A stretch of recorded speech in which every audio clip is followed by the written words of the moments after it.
Nier Automata has gained a cult-like following, and I'm not part of the cult or anything, but the game does have a good grip on my scrotum. So in this video, I'll be playing routes A to E with the story narration by yours truly. But yeah, disclaimer, I am kind of stupid, so I might get stuff wrong. And also, I won't be going to themes and shit like that. Just straight up the story. So get yourself some food or tuck yourself in bed, and let's get started. Everything that lives is designed to end. We are perpetually trapped in a never-ending spiral of life and death. Is this a curse? Or some kind of punishment? I often think about the god who blessed us with this cryptic puzzle, and wonder if we'll ever have the chance to kill him. 2B, one of the main characters, is fighting alongside some allies, and they have the job to kill a fucking Goliath. Meanwhile, 9S, another main character, is already on land, and he has to disable any defensive system that the enemies may have. 2B's gang is dog shit though, and they die one by one.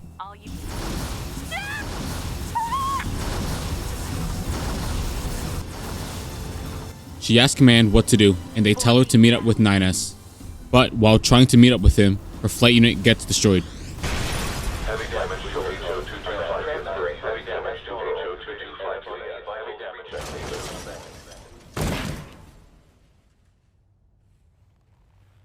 Activating short-range attack gear.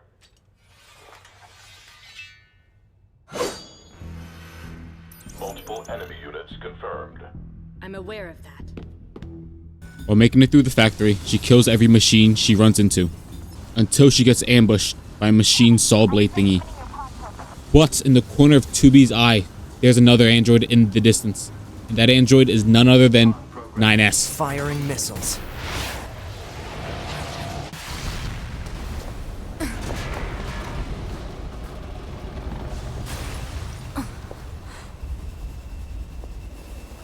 He's able to save 2B in time, but she probably had that shit handled, I ain't gonna lie. So after some small talk and introducing themselves, 9S decides to use his flight unit to look for the Goliath, while 2B continues by foot. 9S tries to strike up a conversation with 2B, and 9S is friendly as fuck, but 2B, she always responds like she got a sticker in her ass, which happens a lot throughout the game. The conversation is cut short though because 2B gets ambushed again.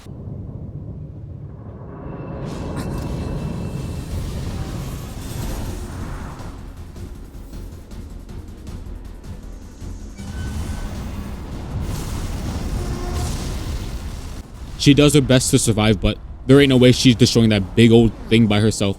And 9S again comes to save the day.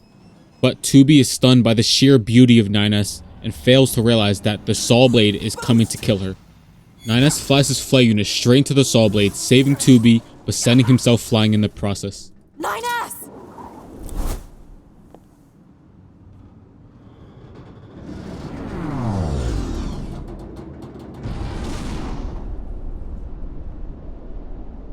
2B chases after 9S to see if he's okay, and he isn't dead, so that's good. I have to repair him. Pod, get me staunching gel and logic virus vaccines, then access the— Inadvisable. The subject's vital signs are too poor to attempt field repair in Shut up! current... Just do what I say! 2B, just go.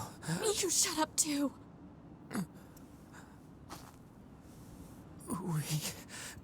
We're soldiers. We take pride in our service.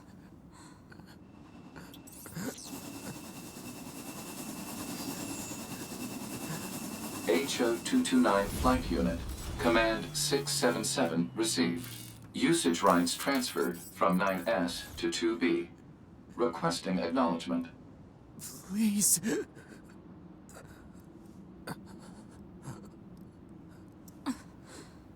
All right.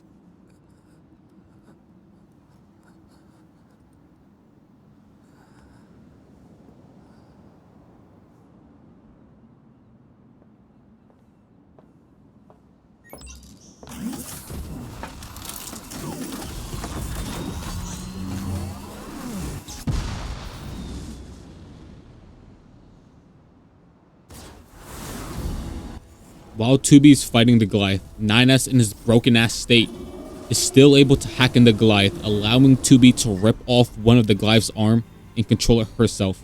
With the help of 9S, 2B is able to finish off the Goliath.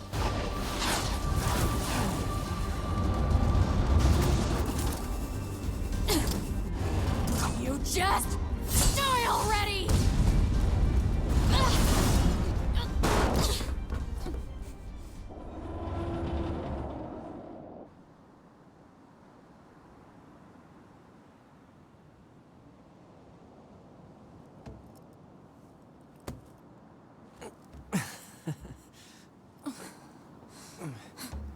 Talk about bringing the battle to them. 2B. Contact command. Request assistance. No. It doesn't look like that's going to be necessary.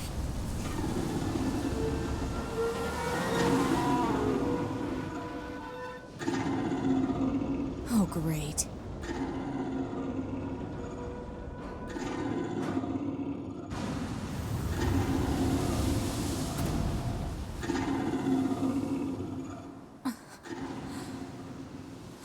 I don't imagine that this is going to end well.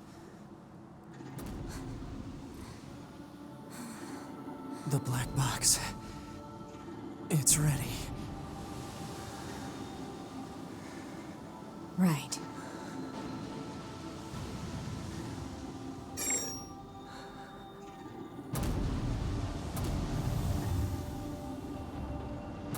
Requesting destruction of enemy hostiles via black box reaction. Request accepted. 2B. It was an honor to fight with you. Truly. The honor was mine.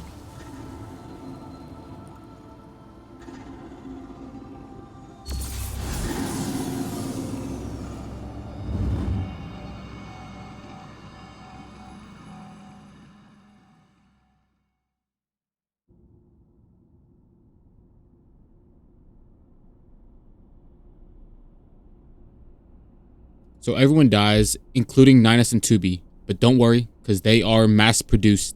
Fortunately though, 9S is able to upload 2B's memory to the server. Thank you for uploading my data to the bunker. I did that? Sorry, I don't remember. There wasn't a whole lot of bandwidth down there, you know? I probably only had enough time to back up your memories. Mine are only intact up to the point just before we rendezvoused. I see.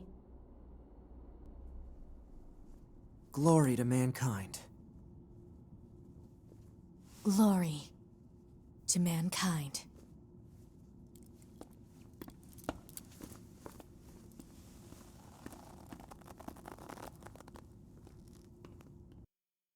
(5012 AD).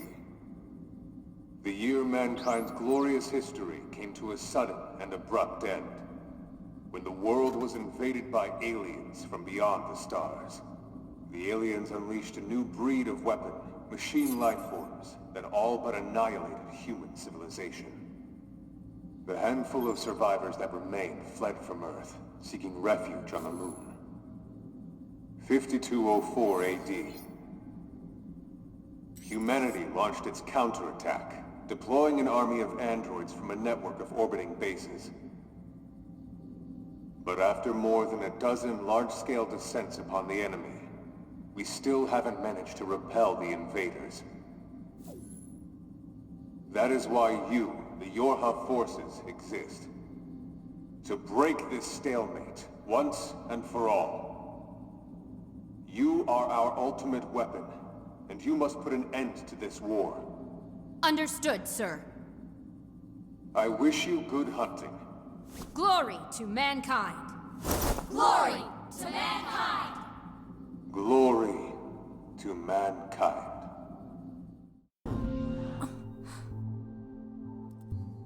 Morning.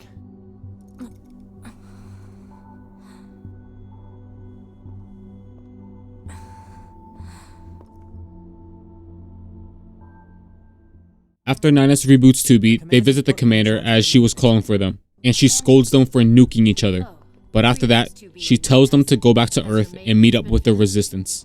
The Resistance are a bunch of androids that aren't a part of Yorha, but they are allies, and they're stationed on Earth.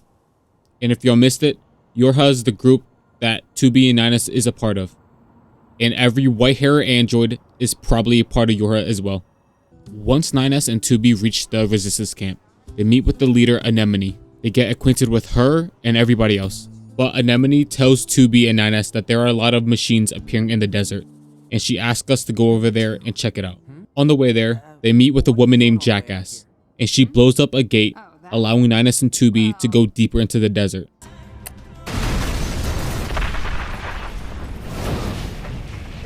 And after traveling far enough, 2B and 9S reaches a point where there's just sand everywhere. There's a big ass pit of sand. They notice that these machines, they're acting awfully human. Keep in mind that these androids, they're under the assumption that machines are just machines and they can't be nothing more. But back to the job. As they commit genocide, they run into a machine that's actively trying to run away from them. But needing to kill it, they chase his ass down. It's heading for that rocky area. Individual target ID marked. While chasing his ass, 9S and 2B are led to an apartment complex, which has been long abandoned by humans, and that shit is dusty as hell. And as they go deeper into this dusty ass area, they've run into some dead brothers and sisters, and eventually they make their way into a big ass pit that looks like a boss battle. We see non-hostile machines basically fucking each other, and this machine is headbutting, and there's another machine rocking a baby with no baby. Suddenly, these machines turn hostile, and if you punch me, I'm punching back.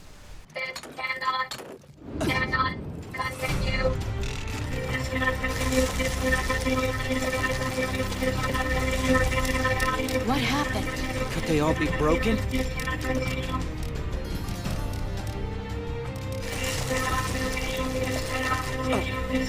What is this? Why are there so many of them?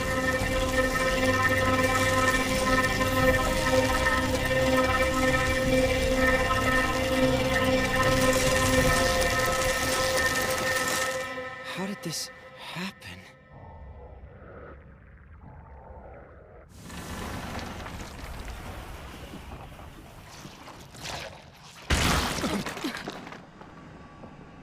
Is it an android?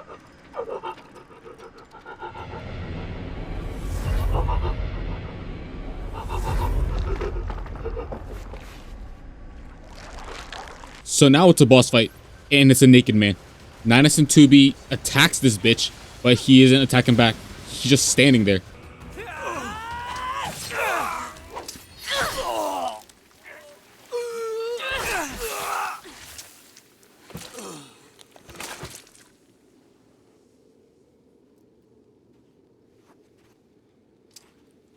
Is this really a machine?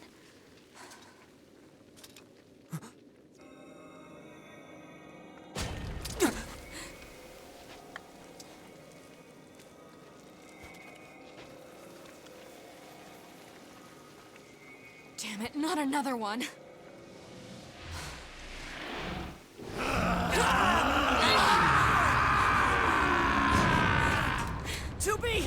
We gotta get out of here!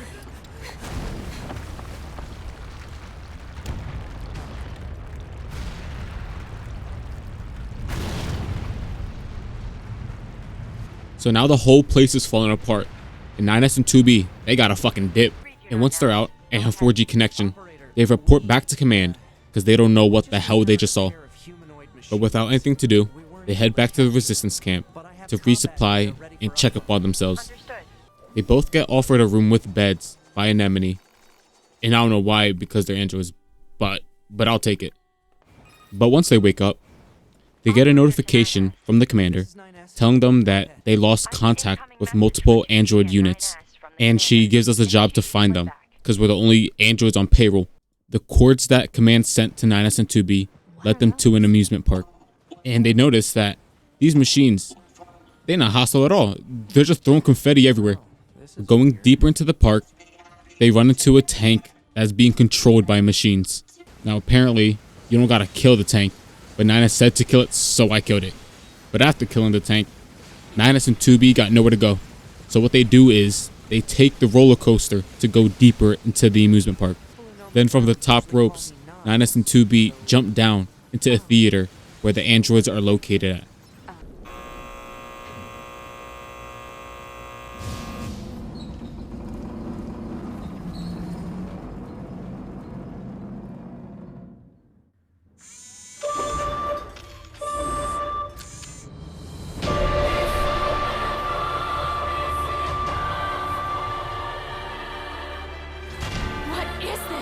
No data of similar type found in combat records.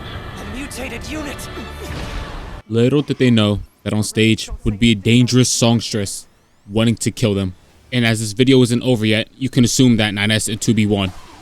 With 9S's hacking ability and 2B's brute force, they're able to kill it. 9S and 2B realizes that the missing androids, they're fucking dead. It was the songstress keeping the androids alive, sending signals that 2B and 9S picked up. But since with the death of the songstress, the androids are dead as well. With the songstress dead, 9S and 2B leaves the theater. But on the way out, they run into a machine waving the white flag as a sign of surrender. The machine asks 9S and 2B to follow it to wherever the fuck it wants to go. But 9S and 2B raise suspicions that it may be a trap. But in the end, they still decide to follow it. And this place where they go is the best place in the game. They all have white flags. Looks like they really don't want to fight. Hello. Before we begin, there's something you must understand. We are not your enemies. 2B! We can't trust anything the machines say. I understand that you see us as the enemy, but... Well, anyway. My name is Pascal. I'm the leader of this village. Those who reside here desire nothing more than to live a peaceful existence. Look around for yourself. You'll see that it's true. Now don't get it twisted, because as cute as Pascal is, that's a motherfucking dude. And yes, Pascal is my favorite character. Pascal asked 9S and 2B to go back to the resistance camp and give a fuel filter to Anemone, because she needs it, and it's also a way for Anemone to vouch for Pascal. Back at the camp, Anemone does tell 9S and 2B that Pascal is actually nice and not a threat. So at this point, apparently 9S and 2B is everyone's bitches, because Anemone tells them to go back to Pascal and give her oil because he needs it. So 9S and 2B drag their asses all the way back to the village and give him the oil. But this time at the village, there's a big ass earthquake that just hit out of nowhere. So big that even the bunker felt it. 9S and 2B decides to check it out and see what the fuck it was. And it turns out that it's one of them big ass Goliaths that they fought at the beginning of the game. Good thing for 9S and 2B is that Command sent them a flight unit to give them a fighting chance. But they get ambushed before they get to it. Don't you worry though, because they're able to somehow defeat one of the Goliaths. And yes, I said one, because there's apparently two. But after defeating this one, they use the flight unit for the other one, because they ain't trying to do all this shit again. And if they could destroy Goliath with their hands, they could do it with the flight unit. But somehow these Goliaths, they're able to reach Kaioken, and something happens and they create the synergy, which blows a big ass hole in the city. And the hole is so big you could probably see hell. That should do it for the Goliaths. Look out! It's recharging! Ah!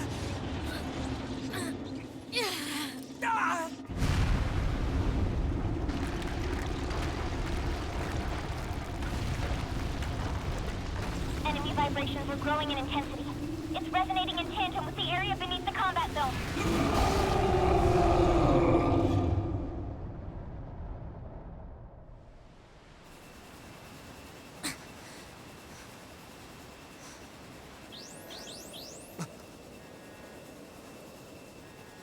What the... Unbelievable. The aliens who haven't revealed themselves in hundreds of years were hiding underground?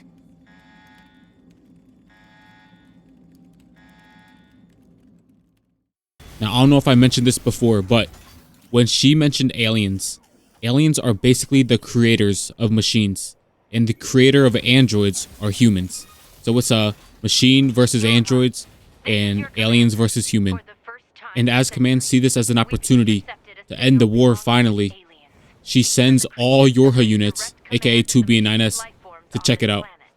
When 9S and 2B make their way underground, they run into the aliens and their spaceships, but it turns out they're fucking dead. I don't know. Not only are the aliens and their ships here, the two naked men from the desert are also here.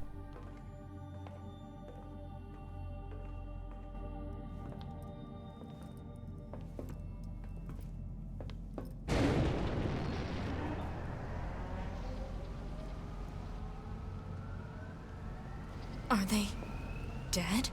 2B, look! Destroyed alien motherships. Welcome to the graveyard of our creators.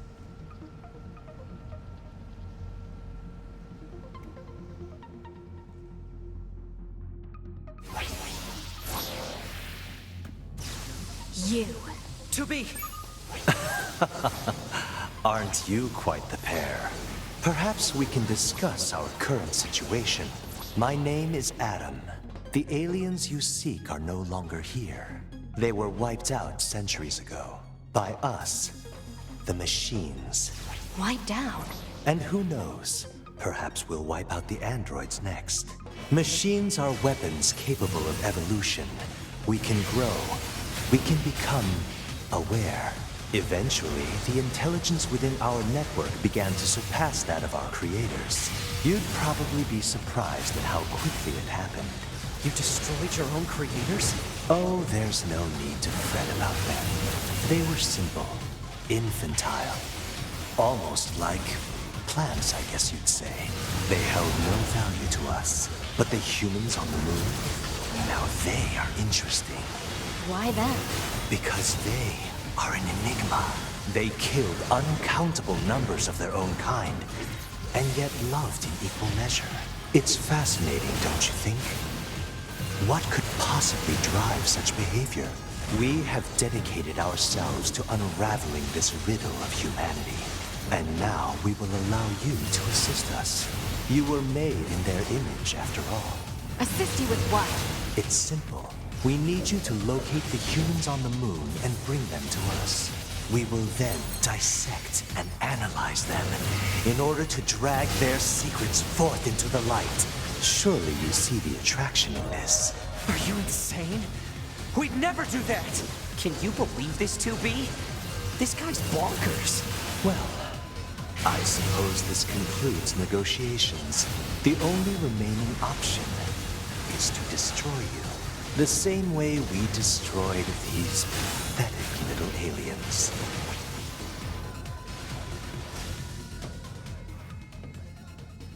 Time grows short. This is the fate that befell our creators. As for your beloved humans, I guess we'll see, won't we?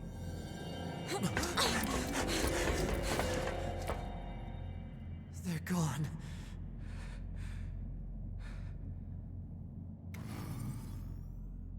Since it's impossible to fight and listen to what the fuck they just said, they basically said that the machines killed the aliens, and the aliens are the creators of the machines. It's because the machines evolved so fast that the aliens were fetuses compared to them. And the two gay men also tell 9S and 2B their plans to reach the humans on the moon, because they don't understand how humans function. They don't know how they think. So after learning all that shit, 9S and 2B tells the commander. But before they leave, the commander bitches 9S and 2B around again and tells us to get more information on Pascal. They ask Pascal about the aliens and why is he nice but every other machine's a bitch. And after all that talking, 9S and 2B get a lead about a machine kingdom in the forest and how they want to build their own nation, and they're also not connected to the machine network. They also stand on business because Pascal tells us that these motherfuckers are hostile as hell. On the way to the Forest Kingdom, these machines They're a fucking cult. They're screaming for the king type shit, and they will kill you on sight. But going deeper into the forest, 9S and 2B runs into a castle. And on the throne of that castle is a tiny baby just sleeping. Just living his life.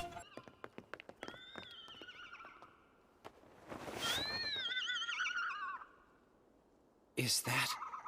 This is the little king.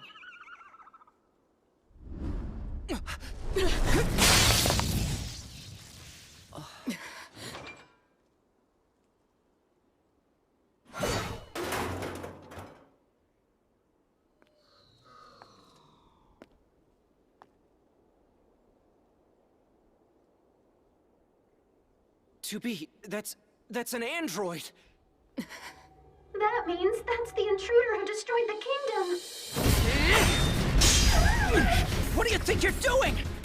Your hot unit is protecting a machine life form. That right there is a dirty ass looking homeless android, and she kills an innocent baby. But her name is A2, and she's basically a beta version of the androids, and that she dipped from Yorha. Now I'll introduce y'all to other characters which I didn't have time or didn't know how to introduce. Both 9S and 2B have their respective pods, and pods, they're basically like pets. They also have their own operators, who are people who just give them missions and shit.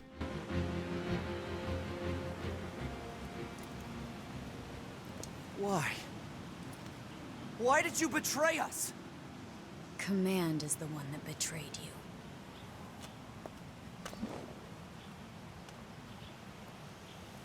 Let's go after her, 2B.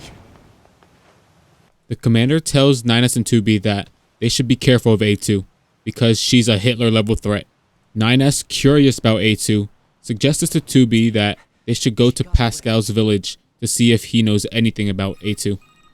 Pascal says they do have information on A2 and that she's dangerous, but she hasn't touched the village. And with jack shit to do, they go back to the resistance camp. Back at the camp, Anemone makes us her bitch again by making us watch over her ship out in the Pacific Ocean because it has supplies on it. But first, they're protecting some missiles on the shore. 3 seconds after that, Command has sent flight units to 9S and 2B because apparently the machines are fucking up the ship. And it turns out that there's a fucking war zone out here. There's machines everywhere. They're up, down, left, right, basically everywhere. But it turns out that there's a big ass fish hiding in the water, ready to pop out and eat the fucking ship.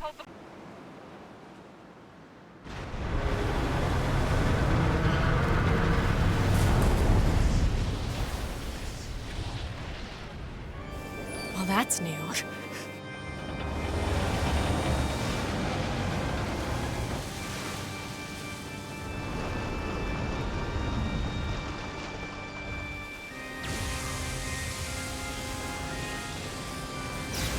The flight units aren't able to do shit to this fish, so Command has the genius idea to orbital strike the bitch. But it has a shield around it, so 9S and 2B's first job is to disable the shield so the orbital strike can work. Now with the shield drop, Command sends down the orbital strike from the heavens, but it turns out this motherfucker had a backup. So 9S suggests to 2B that they go back to shore where a fucking railgun is just sat and use it on the fish.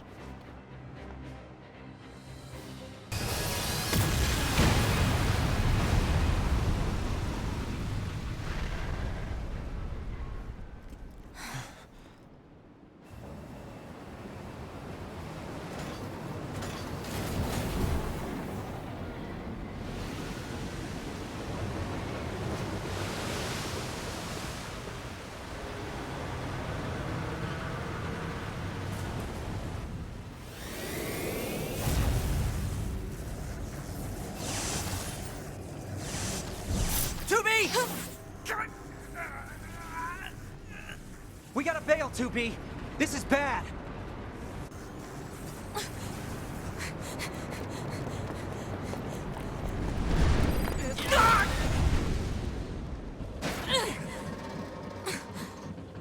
Are you alright, Tubi?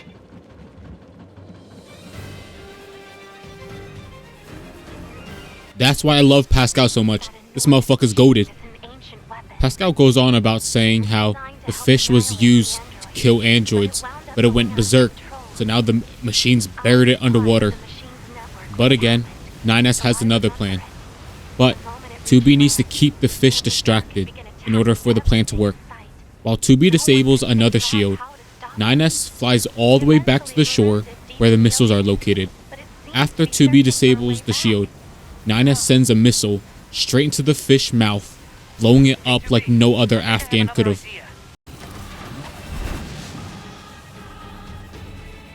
Activate missile controls. Prepare to launch. Missile controls engaged. Launch ability confirmed. Fire!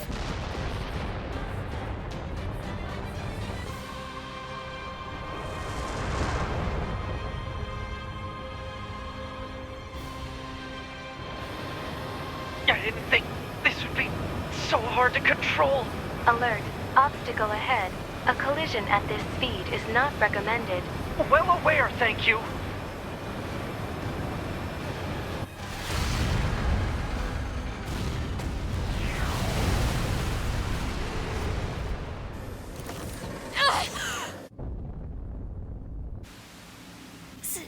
Signal lost.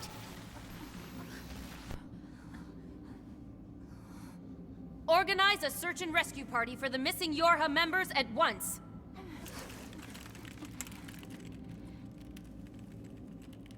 Tubi. 9S. Don't die on me.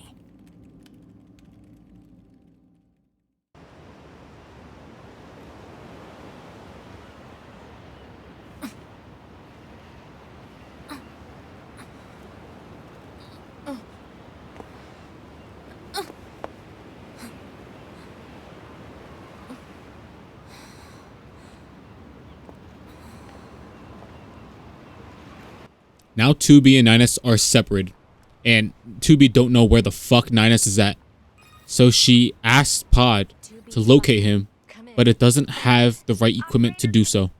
So she heads back to the Resistance and tries to get the scanner for Pod to find 9S. Fortunately, she's able to find a scanner from Popula and Devila.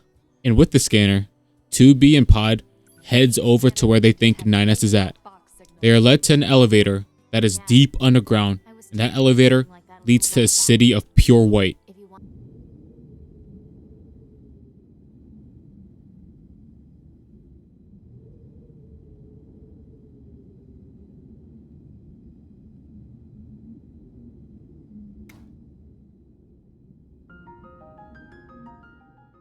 Switching over to 9S, because of the blast from the fish, this motherfucker's gone.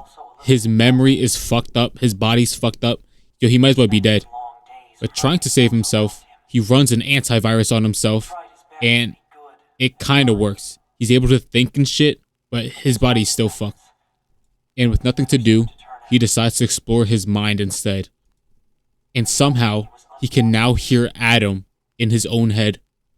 So I don't know what the fuck is going on at this point, but apparently, Adam is telling 9S that he isn't being truthful of who he really is.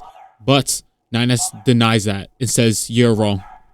But switching over back to 2B, 2B runs deeper into the copied city, and she runs into Adam.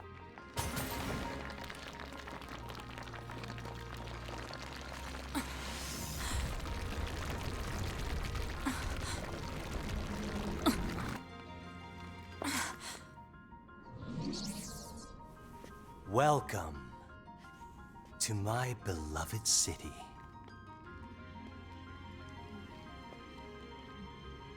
Adam goes on about the humans again, but nobody gives a shit anymore. 2B is able to cook Adam, and that's when 9S wakes up from his slumber.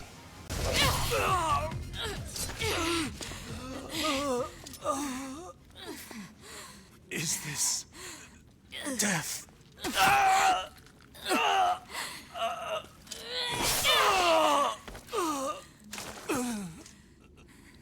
So dark, so cold.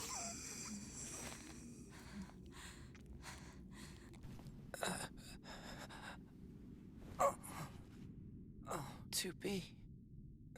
Come on. Let's go home.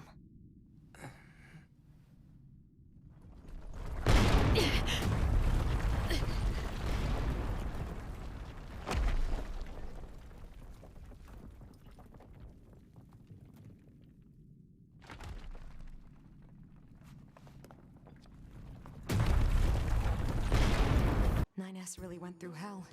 You're the boss. You want him sent up. And with 9S resting and gone, 2B is on her own for a while. She also learns that with the death of Adam, the machines took a big ass hit. So that's 1 for the androids and 0 for the machines. 2B is also thankful to hear that she will be paired up with 9S again if all his checks go well.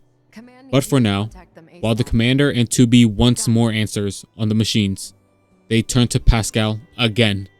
Pascal tells 2B that she has a meeting with some other machines and they want to form a peace alliance with Pascal's village. Pascal invites 2B over so she can know what's going on. And must I say, Pascal has such a cute voice. That motherfucker's adorable. But with that said, Pascal and 2B heads into the factory where the meeting is being held. And on first glance, you know this shit is fucked. This shit is a goddamn cult in here. The cult says that Pascal and 2B entered the domain of God. And if anyone's claiming that they God instead of God himself, then you know there's a problem. Hello. My name is Pascal. I'm here to discuss the peace treaty.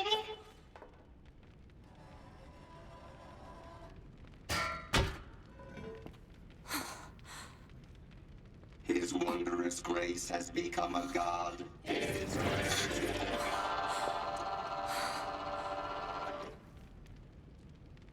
His wondrous grace has become a god. His wondrous grace has become a god. We as well shall become as gods. We as well shall become as gods.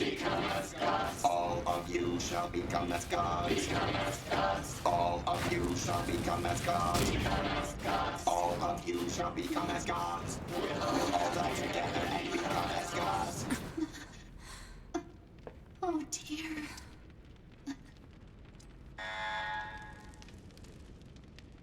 So now, everybody wants to attack us at this point. And there is no way in hell that I'm letting them hurt Pascal. 2B also contacts Bunker for help. But for now, 2B and Pascal escape this mosh pit. They both head through an elevator. And on the other side of the elevator is a machine with a very familiar voice.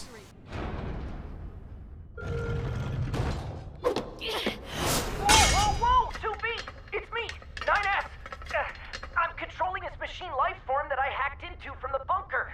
9S? 9S somehow was able to control a machine corpse from the bunker. But let's switch to 9S and see what happened before this point. Where we left off with 9S is when 2B saved his ass from Adam. She dropped his ass off at the bunker, allowing him to repair. And now he has to reboot himself and connect to the server. While in the server, 9S finds some files that don't make sense to him. And that's something suspicious. He stumbles on classified information, but we'll get to that later. Just keep in mind that this server shit doesn't make sense to him.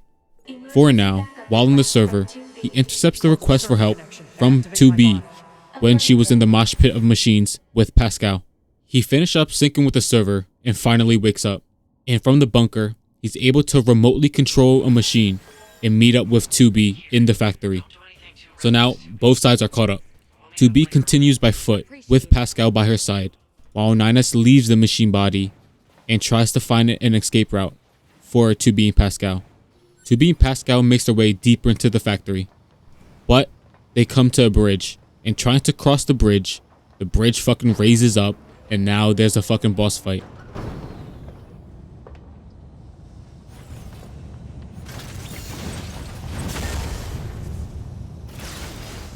Turns out this boss has a shield as well. And now Pod can't do damage and 2B can't do damage. She asks 9S for help and turns out he's already on it. 9S realizes that the ball is getting the energy from the factory. So if he turns off the factory's power, the ball is useless. With the power off, 2B is finally able to kill the boss.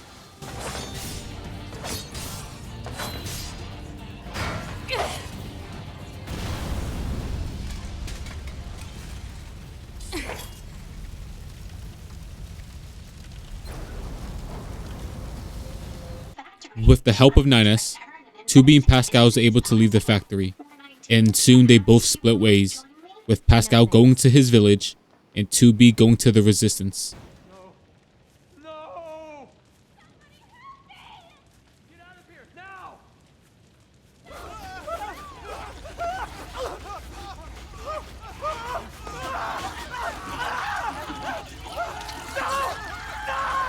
Are they eating them?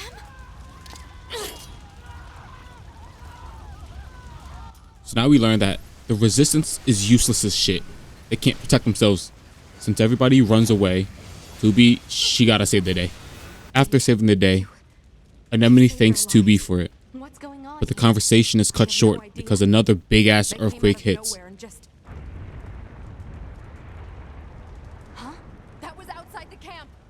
Turns out, it's another ball boss again that came from fucking nowhere. 2B is able to fend it off for now, but from the heavens, 9S comes down with the flight unit and strikes it. 2B!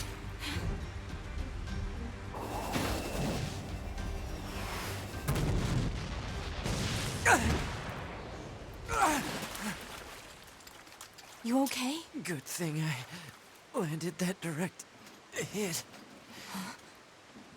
Uh-oh. You'll die. All of you are going to die.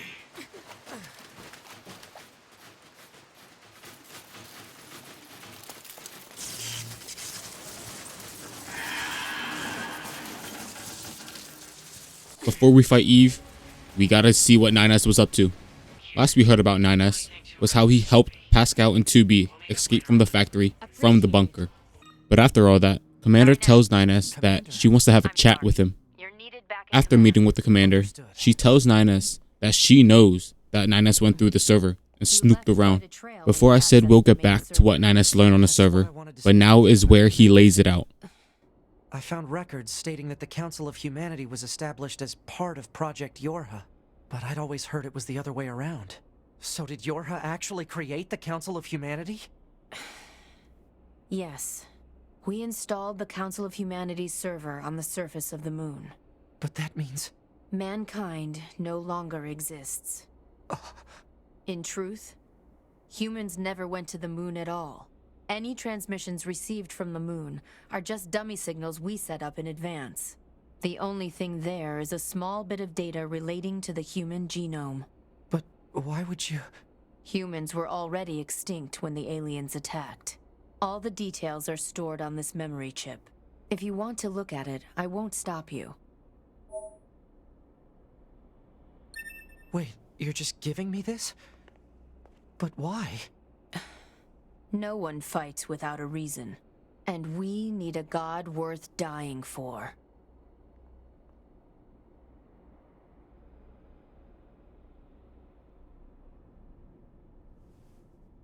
What path will you take? It's up to you to decide.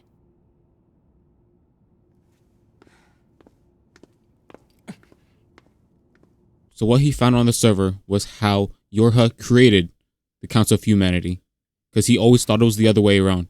Because humans make androids, not androids make human. And the Commander confirms this. The Commander gives 9S a flash drive with all the classified information about Project Yorha. Because she ain't trying to explain all that. What the flash drive says is that humans been long dead. The motherfuckers got cooked. The androids at the time caught wind of this, but it was just a rumor. It wasn't a fact yet. But rumors spread, and slowly but surely, the androids began to lose morale. Because they were designed to protect humans. But with them dead, what the fuck do they do now? So that's where Project Yorha came in. It's a way to boost the android morale, but on a lie. It's like, look, these humans, they ain't fucking dead. They're actually on the moon. But after learning all this, the whole bunker gets an Amber Alert, telling all androids to get their shit ready, because we better go to war. And that includes 9S. 9S from the bunker takes the flight unit down all the way to Earth, crashing it into the ball Goliath.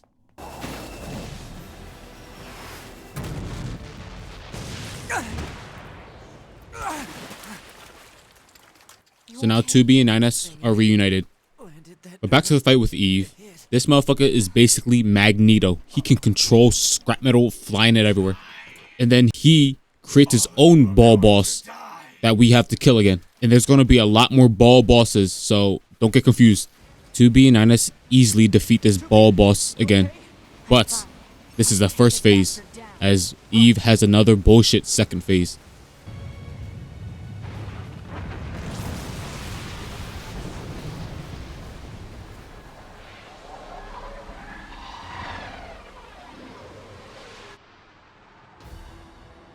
They're still coming?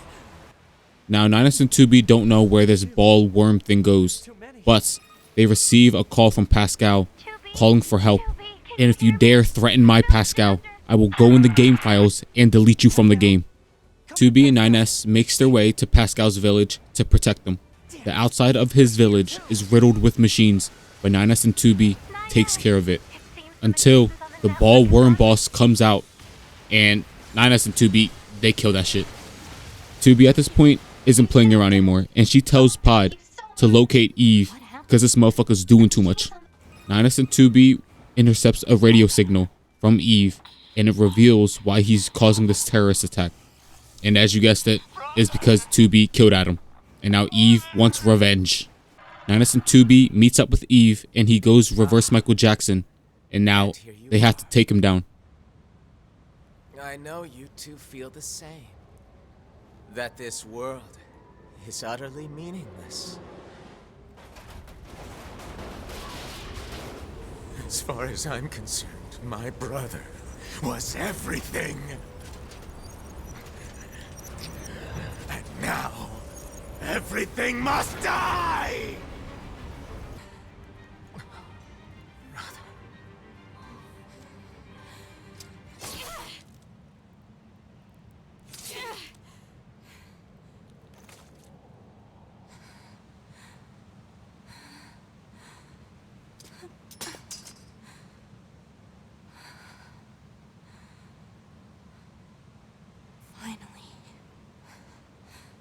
It's over.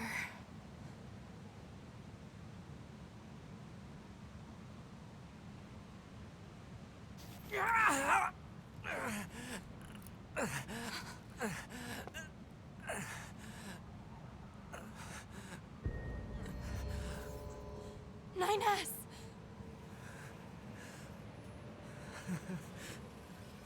I really screwed up.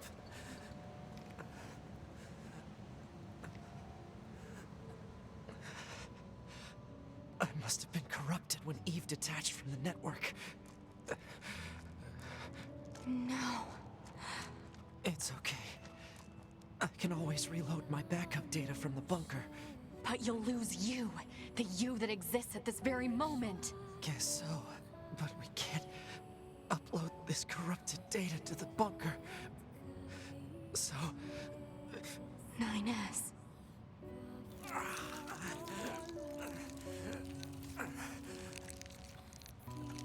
Please, 2B.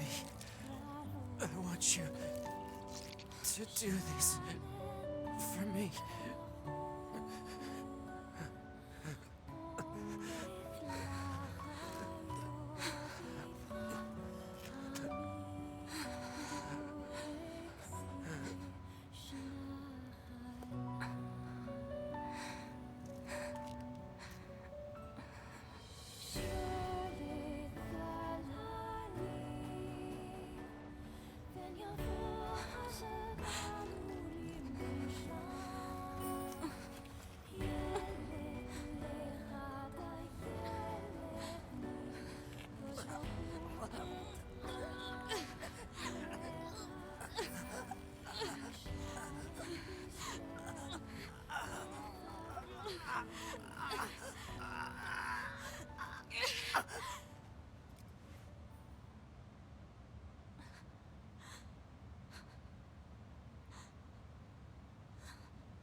I'm alive.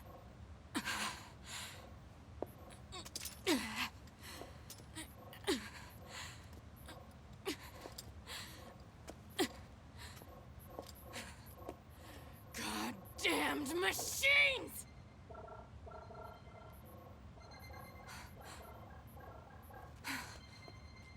Is this a message? The data transmissions, they're resonating with each other.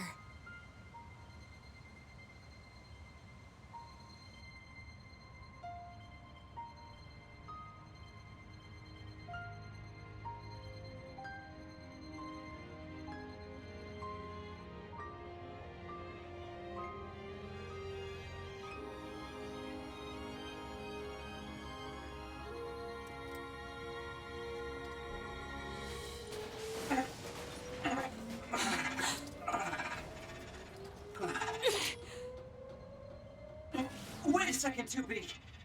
Who are... It looks like I left my personal data in the machine side of things. Next thing I knew, my sense of self was regenerated over the surrounding network. Having multiple selves fused together like this is a pretty valuable experience, so I wanted to record it. But I couldn't access any storage areas yet.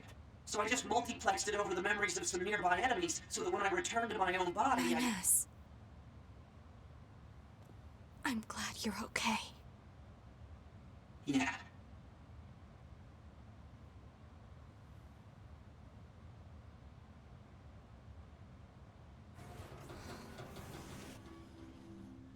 And What so, is it that separates the machines final from battle with androids Adam and like Eve us? came to an end. The machines This have battle gained will emotions, likely have a great effect on the consciousness. outcome of the war. The final 2B and I, screams they summoned on the Our edge of battle will death. continue for some time to come. They But that's still another echo story within me. for another day. Okay, so that's Route A and B put together. Now, I tried my best to make it one continuous story and not break immersion, but there's only so much I could have done.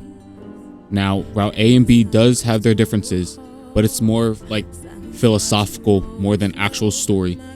And as I said at the beginning of the video, I will not be going to themes and philosophy shit, because I want y'all to think for yourselves and not influence y'all with my thoughts, and to give y'all a reason to play the game for yourself. Now it's time for Route C, the best part of the game. I mean, depends how you look at it.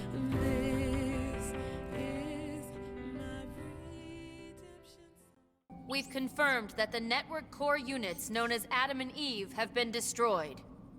The enemy's chain of command has been thrown into complete chaos. As such, humanity has chosen to seize this opportunity and launch an all-out attack against the machine forces. Of course, the forces of Yorha will participate in this endeavor. Remember your pain, the pain of having your homeland stolen. We will never give up our struggle. We will take back the seas, the skies, the land. We will take back our world from the scourge of the machines. We will not fail in this mission. Here and now, we will put an end to this goddamn war. Glory to mankind. Glory to mankind! So with Adam and Eve dead, the machines took a big ass hit. Now Yorha sees this opportunity to actually end the war. 2B at the bunker takes the flight unit down to Earth where 9S is already at. Just like in the beginning of the game, 9S has to disable any defensive system so 2B can come to Earth safely. Once the defensive systems are down, 9S and 2B meets up. They then go around the city ruins, helping other Yorha units kill the machines. The mission is harder than expected, because there's a lot of fucking machines. And 2B, she gets hit by an EMP. What was that?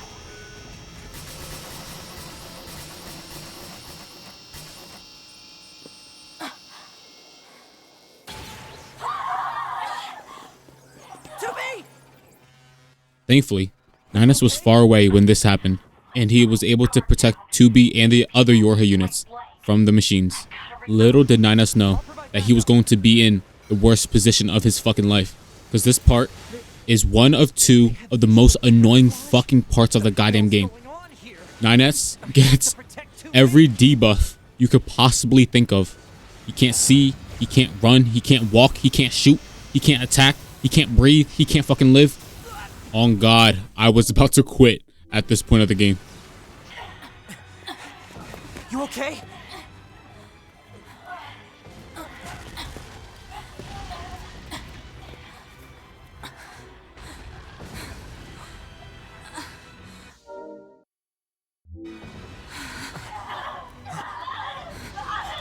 Is this a wide area virus?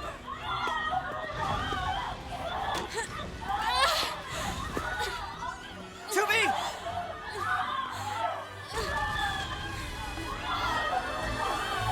This viral attack.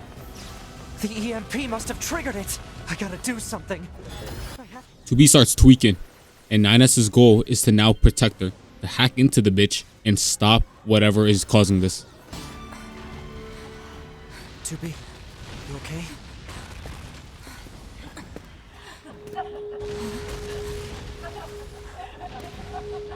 The hell?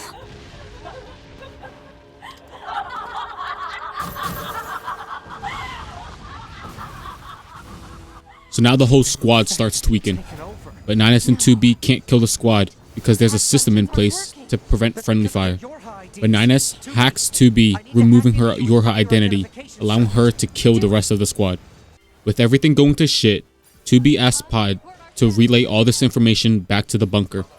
Pod tells 2B that there is something jamming the communications between them and the bunker, so 9S and 2B heads towards to whatever is blocking the signal. After taking down the machine causing the jamming, Pod tells 2B and 9S that they still can't connect to the bunker, and the problem isn't on their side, so there's nothing that they could do. 9S and 2B can't keep this shit up. They can't keep killing waves of machines and androids. So 9S has another plan.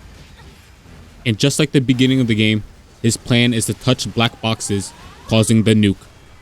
But before nuking, 9S decides to use a backdoor in the server to upload all of their data.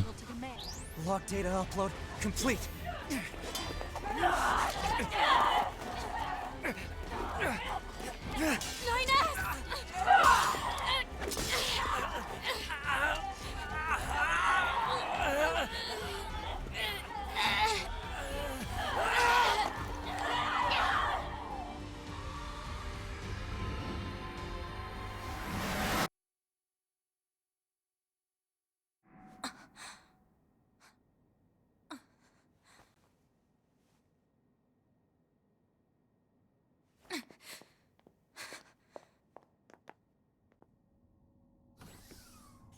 So after respawning back at the bunker, 9S and 2B decides to meet with the commander and tell her what the fuck is going on down there. The commander is surprised that 9S and 2B are back at the bunker, but 9S tells the commander that all the units switched teams and started to attack them. The commander doesn't believe 9S because nobody reported back about this problem. 9S says that it's because the comms were down. The commander brushes over this shit and basically says, "I'm right and you're wrong, and for not following orders, you're getting detained." 2B, 9S, you're being detained under suspicion of virus contamination. Wait a minute!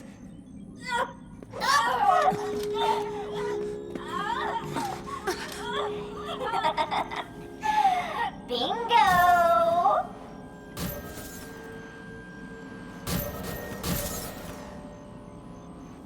They're infected?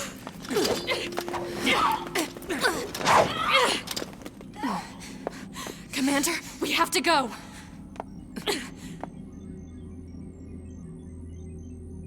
So I don't know why they deciding to save her, but they have to make their way through the bunker now and get the fuck out of there. The commander asks why aren't 2B and 9S infected, and 9S says that when he was snooping through the server, he stopped data transmissions from both of them because he had a feeling that something was wrong. So basically, everyone who's connected to the server is fucked. Before I said 9S and 2B had their own separate operators, and now 2B's operator, well, I'll let the fucking video play. Operator 60. Thank you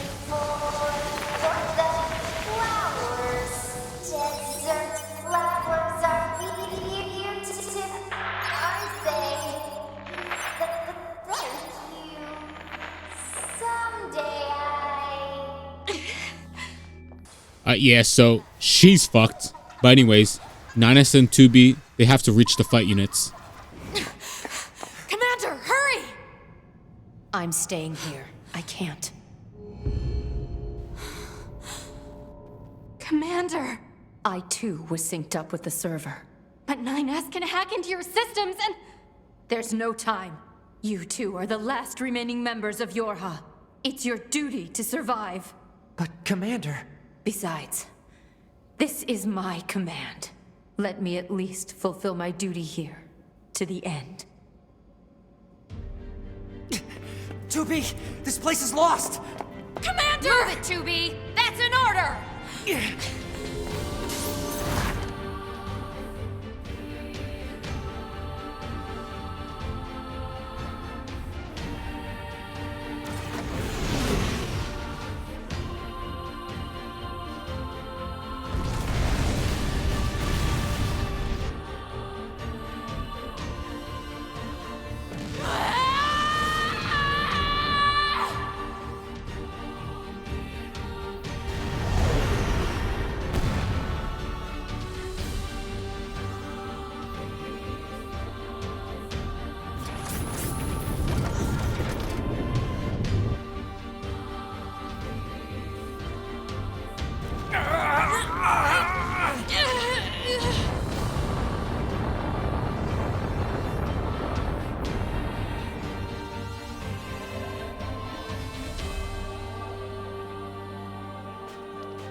So I don't know why the commander is acting all noble and shit, but since 9S and 2B are the last members of Yorha, everybody else are ops.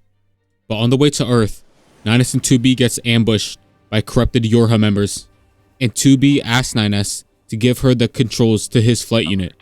Now, 2B cares for 9S and wants to keep him safe, so she sends him somewhere far, far away.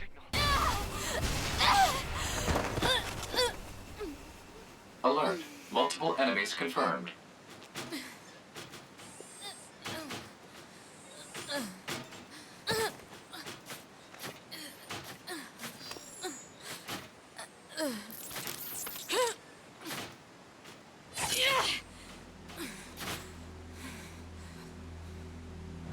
Now 2B and 9S are separated again.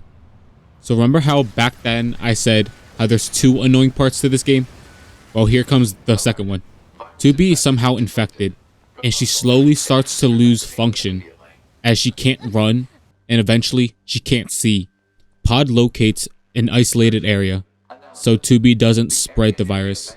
So I have to walk her ass all the way across the fucking map while getting gang raped by machines. But anyways, making it to the location, she gets ambushed by some corrupted Yorha units again. But 2B has a secret admirer waiting in the shadows, going to protect her.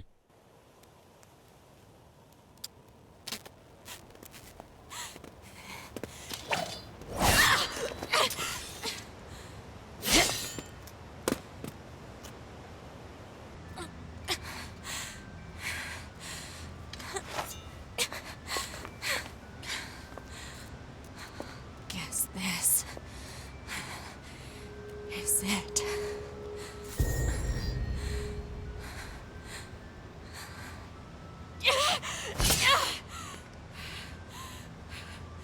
These are my memories. Take care of everyone for me. Take care of the future, A2.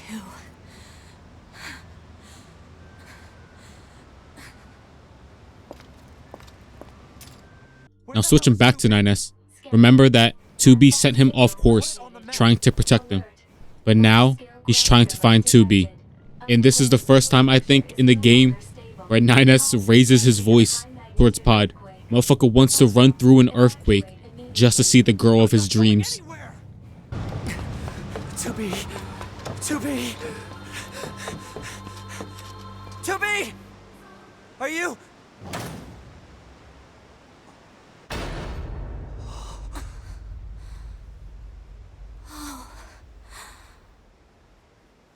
Nights.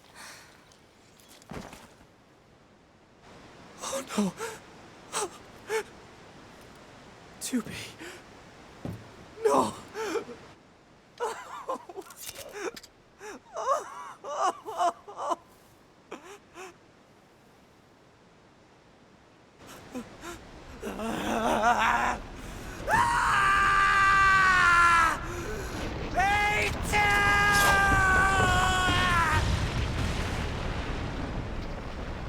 I'll kill you!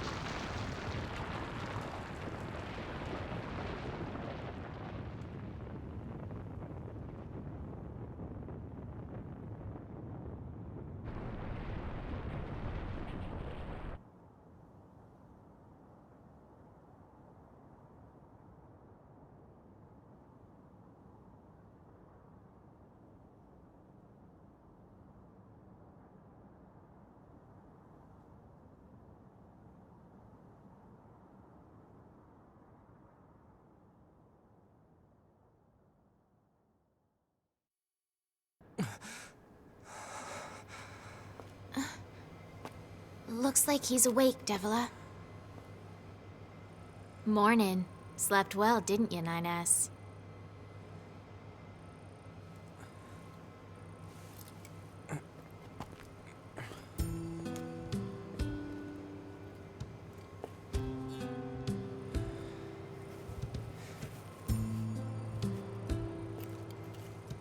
Tubi dies, not knowing the full truth behind Yorha. 9S wakes up at the resistance camp with two redheads looking over him. And 9S, that motherfucker looks sad as shit. But the world must go on. So 9S leaves the resistance camp and he sees a big ass tower that could touch heaven, and he decides to check it out.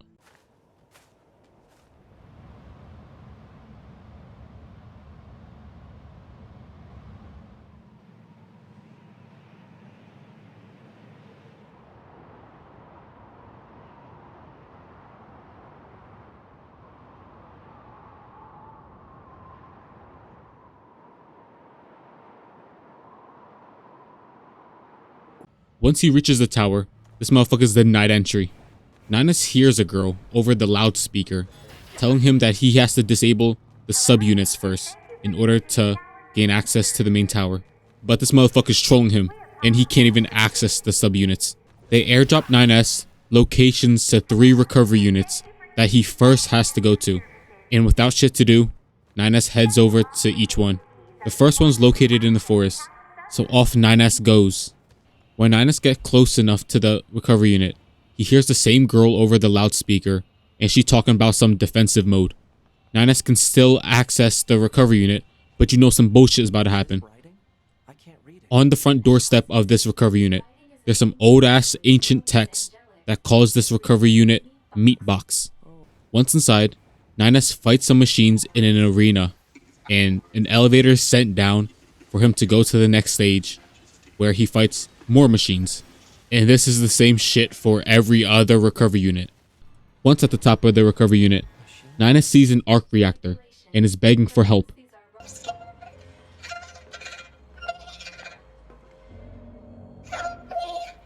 Prepare energy. Close range firing mode. Maximum output. 9S. Fire.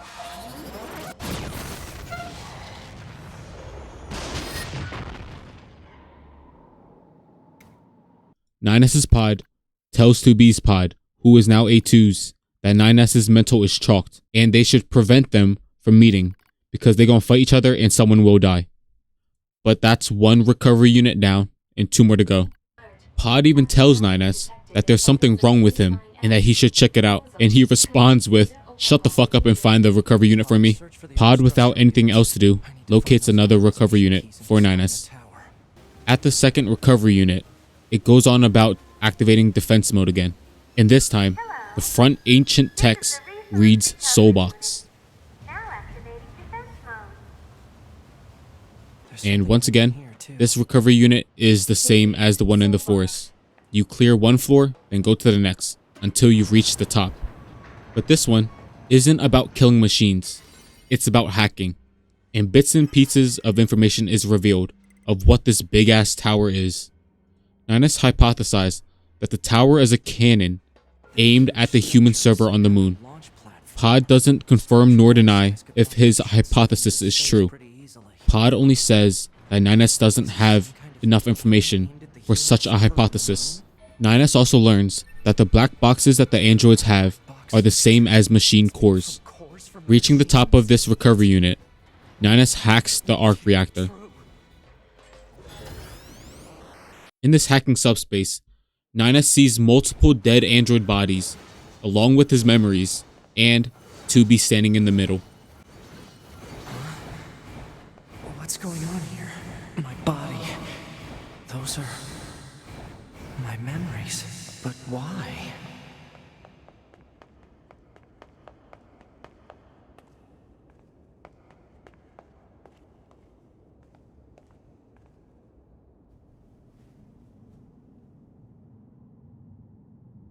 That's 2B's data.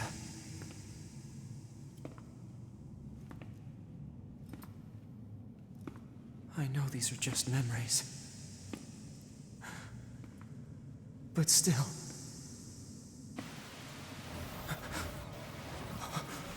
No, don't. Don't do this. Damn it, stop!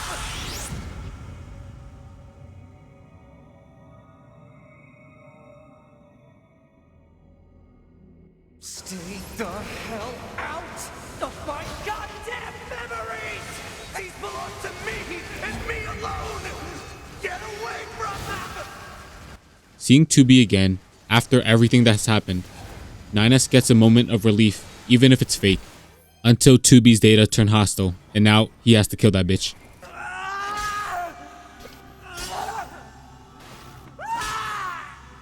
They're mine! My memories! You hear me?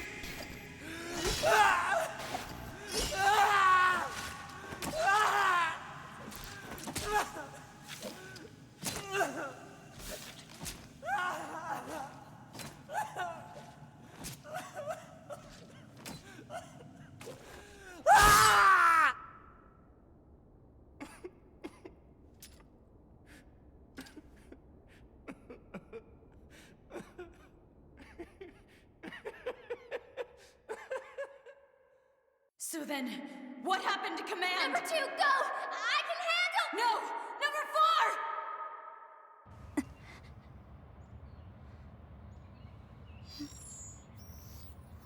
4! Activation of Unit A2 confirmed. Good morning, A2.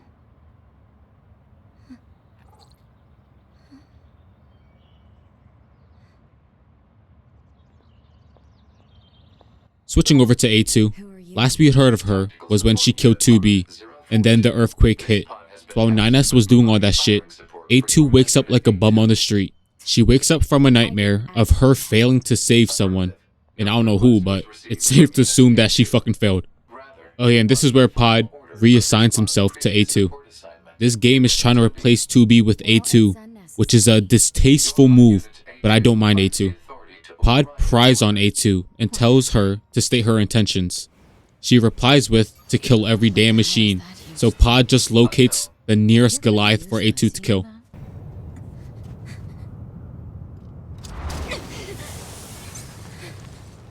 What the hell is that? Little did this Goliath know that these earlier Yorha models, they can go Kaioken. The A2 gets hit by an EMP, and it fuses the Goliath's memories with her own. Not only does she seize the Goliath's memories, but somehow she also inherits 2B's memory. Normally you'd be called, but we'll be calling you 2B. Continue to observe the situation and dispatch them. This is a fragment of Unit 2B's memory data. It is an order she received from the Yorha commander when she was still alive. She also gets a flashback to when a friend thanks her. So apparently A2 wasn't a dickhead to everybody. That's right, number 2. We're all here. We're supposed to be here.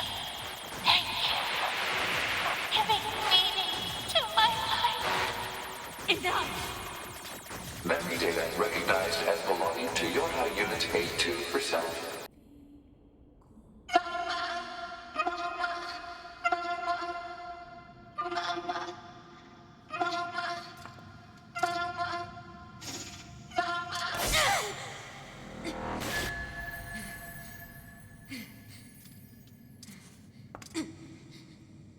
You and I are the same.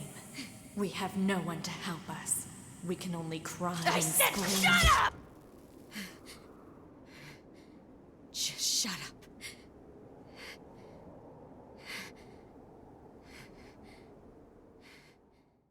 So after all that shit, both A2 and 9S Pod shares information with each other once again. A2 wakes up in the middle of the desert like a bum with the Goliath dead.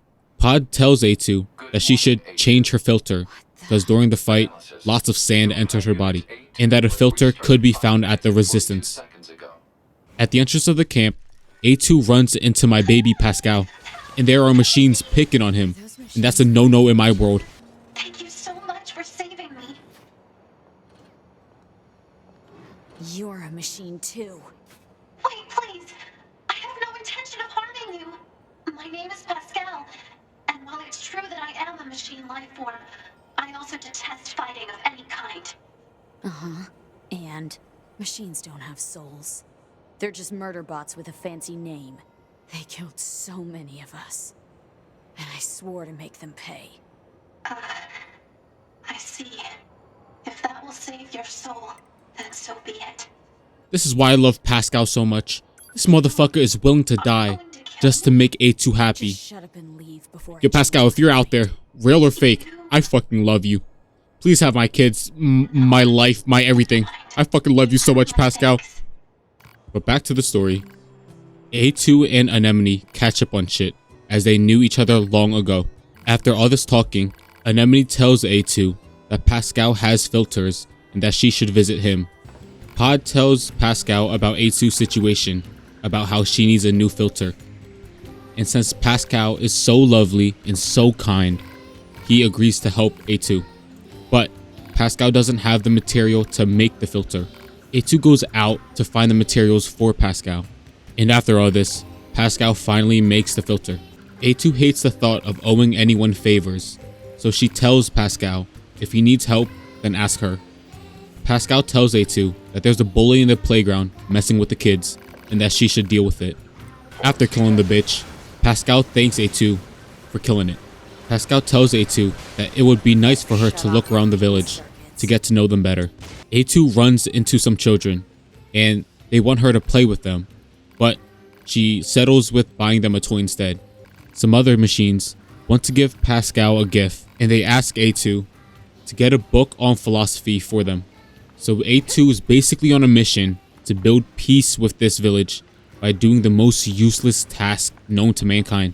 A2 makes her way to Anemone to get the book on philosophy for Pascal. Then she makes her way back.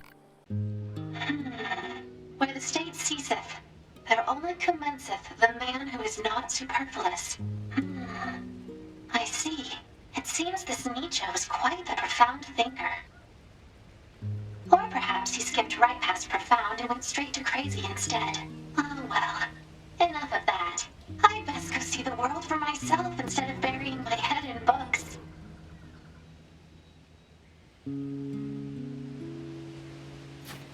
Pascal, play with us. Well, look at you. Your speaking has improved so much. But I fear you still haven't finished your studies, have you? You promised to read and memorize that botanical field guide, remember? You'll play with us when we're done, right? Yeah, promise us. Of course I will. You have my word. And Uncle Pascal would never lie and break his word. Because children who lie grow up to be mean, evil machines.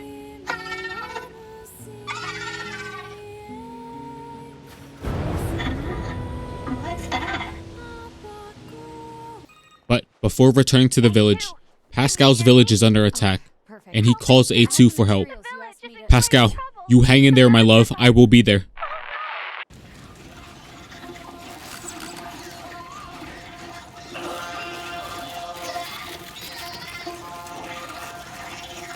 Turns out the machines are actually people from the village, and they suddenly turn hostile.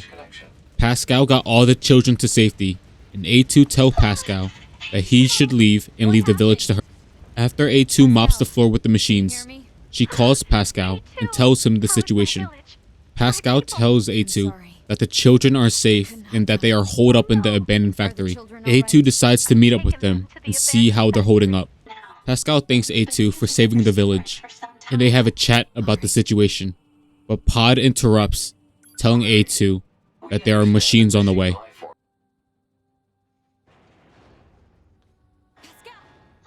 A2 cooks the machines that enter the factory. Then she leaves the factory to protect it from the outside. And as much as I love Pascal with all my heart, this motherfucker is kinda dumb. He offers to leave the factory to help A2. Like, please, my love, just stay inside. But anyways, Pascal throws away his morals, killing any machine that threaten his kids.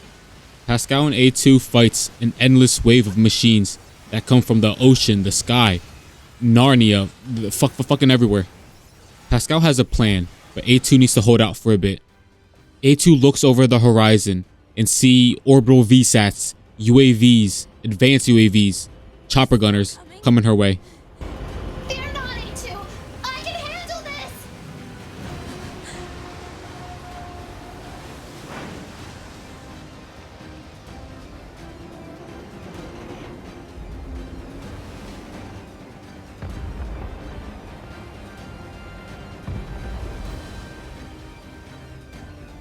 Don't you worry, A2 got Pascal and Pascal got her.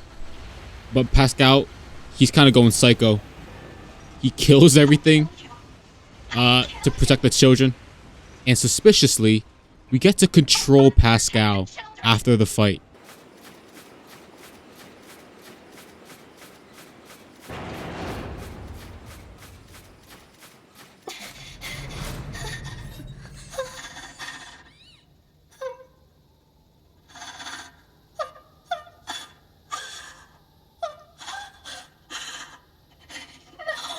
No, how can this?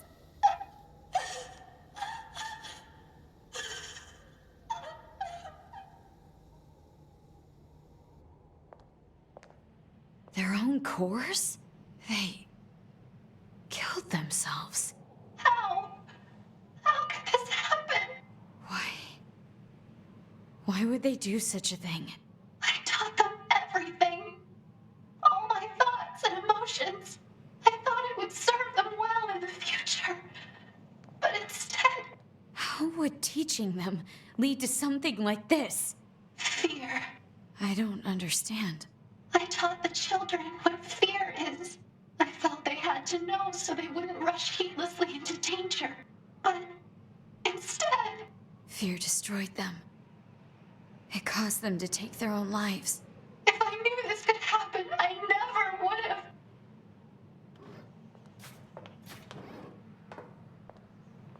A2, I need your aid. I cannot live with this heartbreak inside me. I need you. I need you to delete my memories. And if not, then I need you to kill me.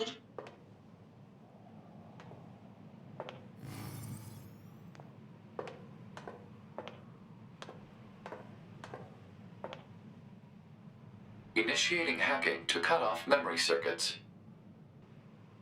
Pod. Pascal's memories. Understood. Initiating memory deletion procedure. My name is Pascal. I'm the leader of this village.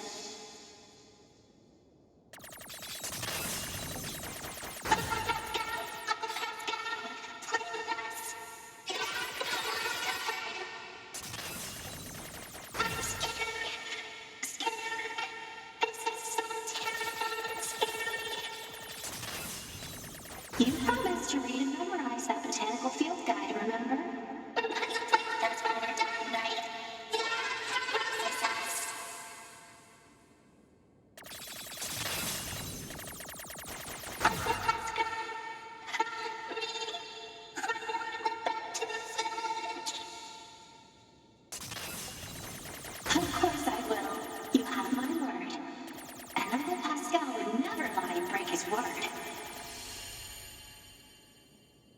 you, A2.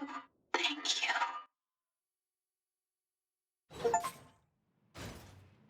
Memory deletion complete. Reset timer activated.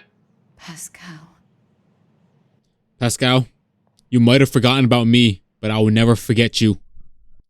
And apparently, you could just walk away from Pascal, letting him deal with his own shit.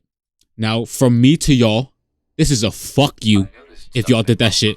You tell me this motherfucker is asking for help, begging for help, just for you to leave? What fucking dickhead are you? I hope y'all trip on the fucking curb, smash your head in a fire hydrant, and watch everybody walk past you, just like how you walked past Pascal. Pascal, you're gone, but you're not forgotten. I love you. When you visit his village, he's still cheerful as always, so hopefully he doesn't turn evil. But back to the story. Pods have another moment of sharing information with each other. We left off with 9S finishing the second recovery unit. Now he has one more to go. Turns out 9S is fucked. He can't run anymore. And it's giving me PTSD of what I had to go through with 2B. Pod tells him that he should check out what the fuck is wrong with him. And he can't ignore it this time.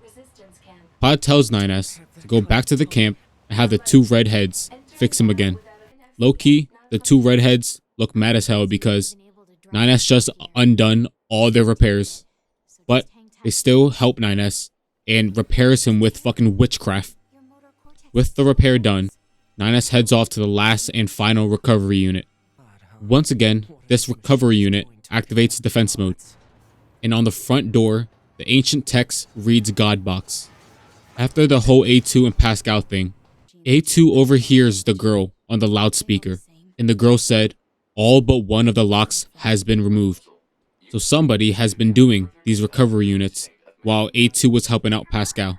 A2 decides to head to the last recovery unit, not knowing that 9S is already inside.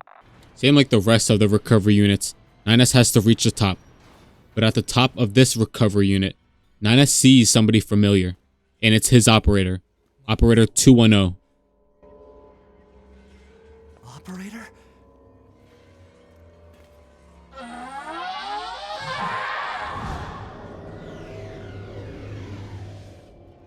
Now, 9S cares for Operator, but it's either him or her, and he ain't trying to die.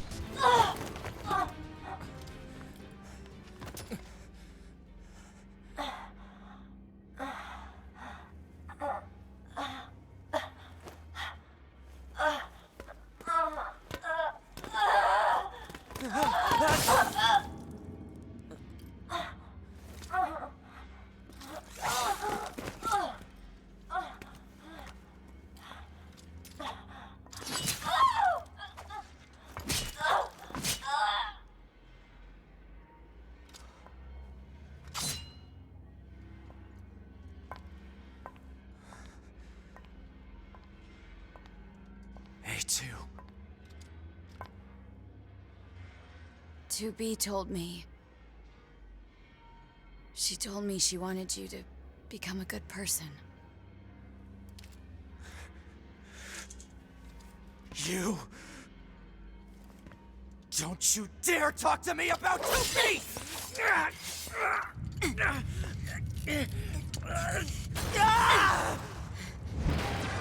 Yeah, so 9S probably hates A2 even more now. But whatever this boss thing is, A2 takes care of it quickly.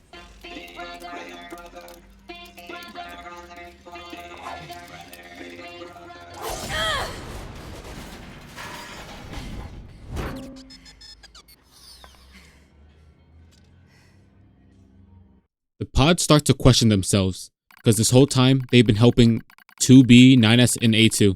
Whether it's what they're programmed to do, or if it's because they care for them and don't want them to die.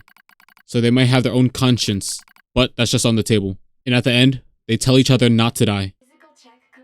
With the last recovery unit done, 9S wakes up on the floor like a fucking bum. He heads back to access the subunits, which will give him access to the main tower. Whoever is inside this tower is scared that 9S got this far, because she sends hostile machines after his ass. And 9S can't hack the door and fend off the enemies at the same time. Wait, You? 9S, we've been expecting you. The two of us will take things from here. You need to open the door to the tower. What happened? It's the barrier. Popola! No, don't! You can't do anything! The wall's got a self-closing algorithm! Devil and I, we have to atone for our sins no matter what! But if you do that, your circuits will... Devil! Right.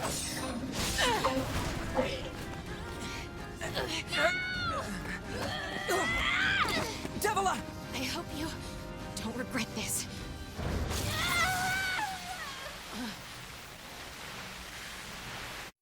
Inside the tower, it looks exactly like the copied city. Pod suggests that this whole thing is a trap, but 9S still pushes forward. Along the way are corrupted Yorha units, but 9S decides to kill them. Eventually, 9S is stopped by multiple androids that look exactly like 2B.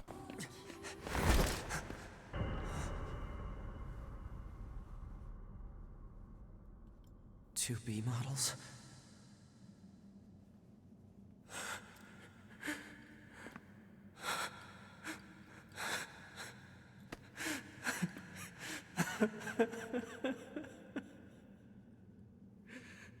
I'm glad I got to see you here.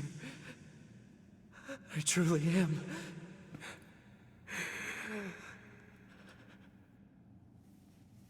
I'll tear you apart. Every last one of you!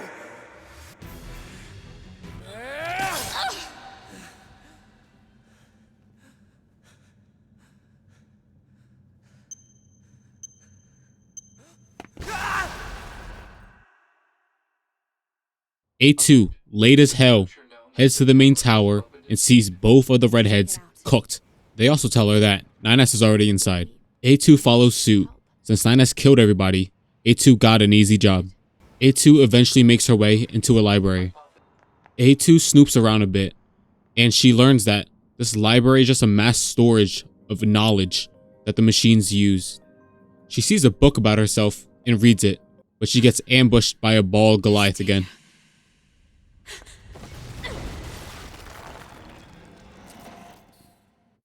Meanwhile, 9S is fucked after the explosion. He lost a damn arm, and after comforting himself with a dead 2B body, he rips off her arm and puts it into himself. Since the arm ain't his, he has to hack into himself and force his body to accept it. He's able to make himself 95% compatible with the arm, but there's the pesky 5% lurking. But for now, it works. After making his way deeper into the tower, he gets stopped by another set of two twins, who we finally get to meet after getting hints of them earlier in the game. They tell 9S that if he kills all the machines, then they will give him a special reward. And I love me a reward. The reward was him learning the final steps of Project Yorha. Turns out, all androids in the bunker were supposed to go boom, because if everything about Yorha was destroyed and gone, then everyone would still believe that the humans are still alive. It was a way to keep the secret going. So from the start of Yorha, they also wrote its end. 9S realizes that everyone associated with Yorha has been finessed. Their assholes got fingered. At this point, I don't know who are the higher-ups making 9S walk this path. They say that they are conceptual human personalities created in a machine network. Now, I don't know what the fuck that means, but I'm gonna just assume they're gods at this point. These gods send even more corrupted Yorha units to kill 9S. And while fighting these units, 9S accidentally dodges off the stage, but he respawns back at the stairs, because it is a game after all. After defeating everyone, 9S yoinks a flight unit and flies off into the distance. Now switching back to A2, she was last ambushed by a ball while reading a book in the library. And if A2 makes it this far in the story, then you know she's not about to die. And the ball accepts this and runs away. A2 accidentally gets hacked while making her way through the library. Now she has to run her way through the hacking subspace. And at the end of this subspace, A2 runs into the two red twins. Turns out that attacking these red twins, not doing shit, they're just spawning more and more and more. Proposal. What now? Utilize the enemy's logical learning function to formulate a weakness. I don't know what that means. This pod has serious concerns about Unit A2's cognitive abilities. So Pod also calling me dumb because I don't know what the hell he just said. But if you don't attack the redheads, they will kill themselves. And it works somehow. Eventually, A2 leaves the hacking subspace, but she gets ambushed by the ball of Goliath again. But A2 is able to hold off the ball for now. Switching over to 9S, he's also in his own pickle because he has another ball attacking him. The same like 2B, 9S is able to fend off this ball for now. Switching back to A2, she's in her own fight. And now switching back to 9S again, he's in his own fight. Y'all get the idea. Eventually, A2 and 9S runs into each other's paths, but each of their ball Goliath boss that they were fighting merges together, and for now, A2 and 9S put the beef aside and decide to target this ball.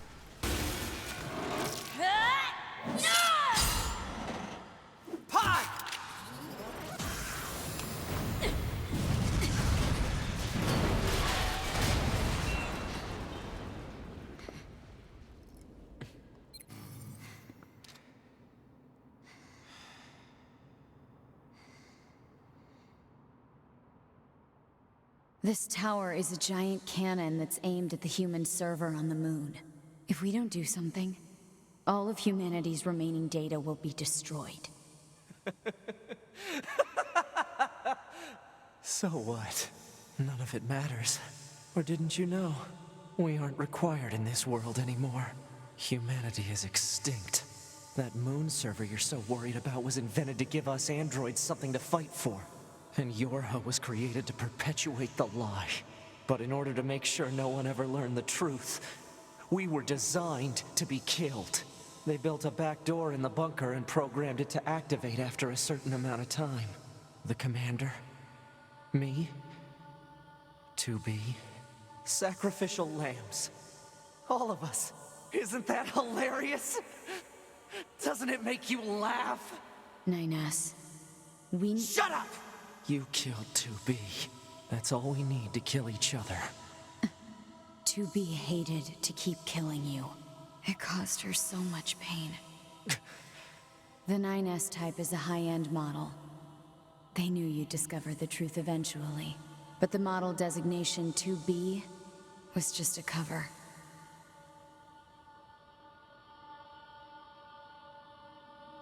The official designation is 2E. Number 2 type E. They were a special class of members designed to execute Yorha units.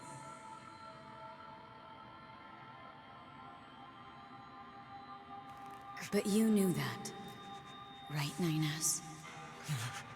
Shut up. Shut up! What do you know? You don't know anything at all about us! Proposal. Cease combat. Fighting her at this point would be Pod irrational 153. I order you to halt all logical thought and speech. This order shall remain in effect until you confirm the death of either myself or Unit A2.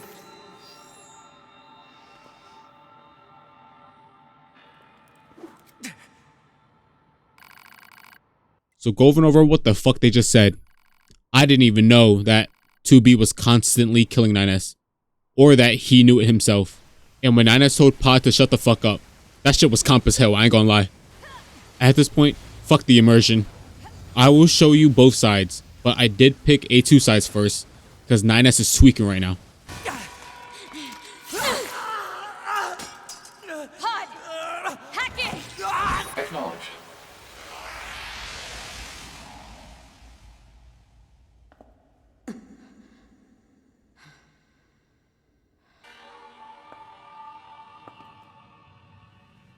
I'll take care of everything.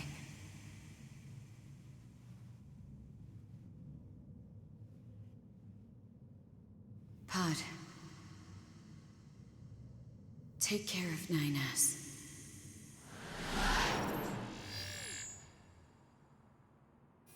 What of you, A2? I've still got something I need to do. You go ahead. Acknowledged.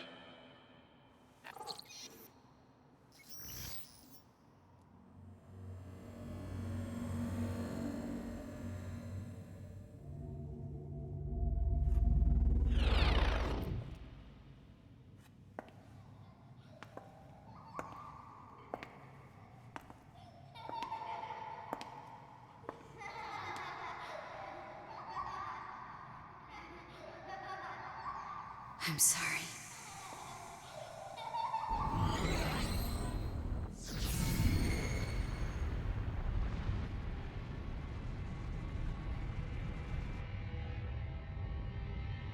I never quite realized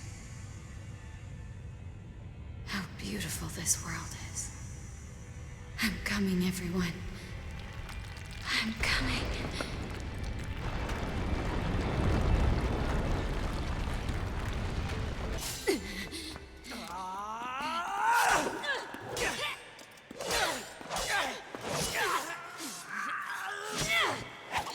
Take care of 9S. 2B.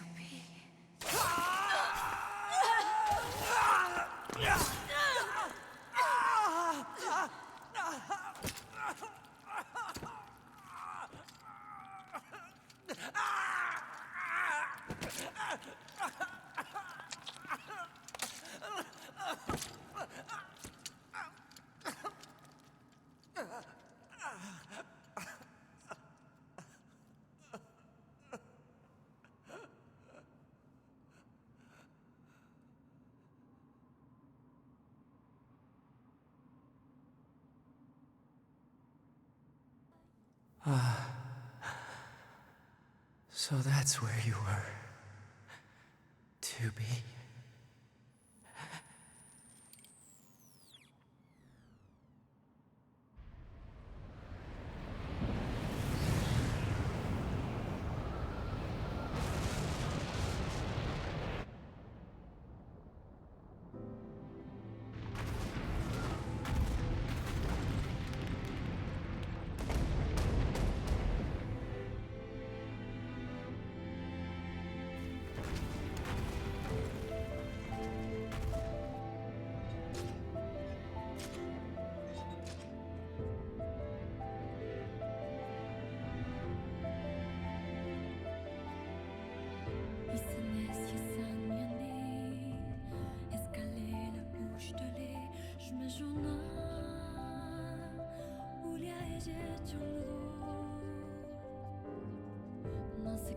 The credits may be rolling, but it isn't over yet.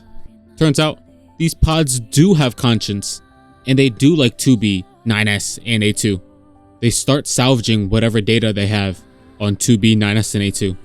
But in order to bring them back, you have to beat a fucking bullet hell, chaos, bullshit mode. And if you ain't like the hacking game like me, you ain't gonna like this part. Everything that lives is designed to end. They are perpetually trapped in a never-ending spiral of life and death. However, life is all about the struggle within this cycle. That is what we believe. Pod 153 to Pod 042. How is it going? I am embarrassed. Why is that? I launched a suicide attack, and yet, here I am, still alive. I must look very silly. Do not feel bad about it. We are alive, after all. And being alive is pretty much a constant stream of embarrassment. That concept is a bit too abstract for me to understand at this time. I will save it in my list of things to analyze later. Question, Pod 042. Did the data salvage restore all of their past memories? Yes.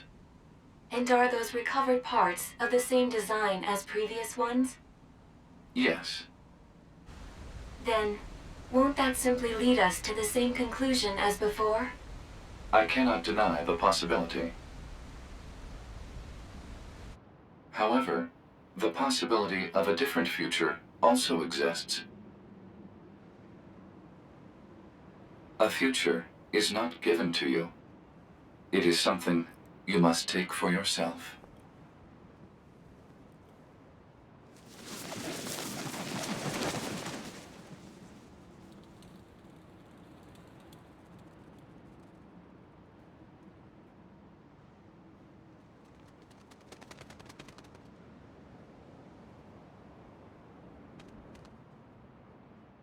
Would you look at that?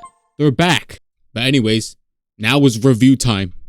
First, y'all should play the game to experience it for yourself.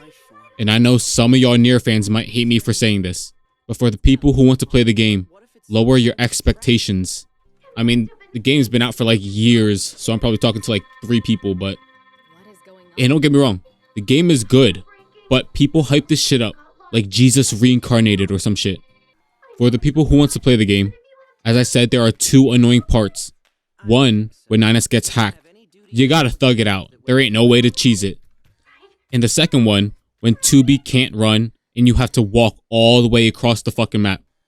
I would suggest y'all to pause the game and look at the map and plan your route.